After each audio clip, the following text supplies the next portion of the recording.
के छाया कुमार के प्रणाम। आइ अहाँ सबके समक्ष छठ के पावन अवसर पर एकटा गीत लगा प्रस्तुत छी।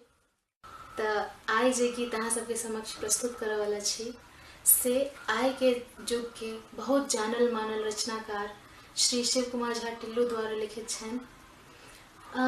हिनकर बारे में हम एक बात कहऽ चाहब जे ई बहुत सशक्त कवि छथि और हिनकर रचना में प्रचुरता रहै छनि से आइ के गीत में सेहो अहाँ के ओकर झलक दिखाई देत। तऽ चलू सुनै छी आइ के गीत।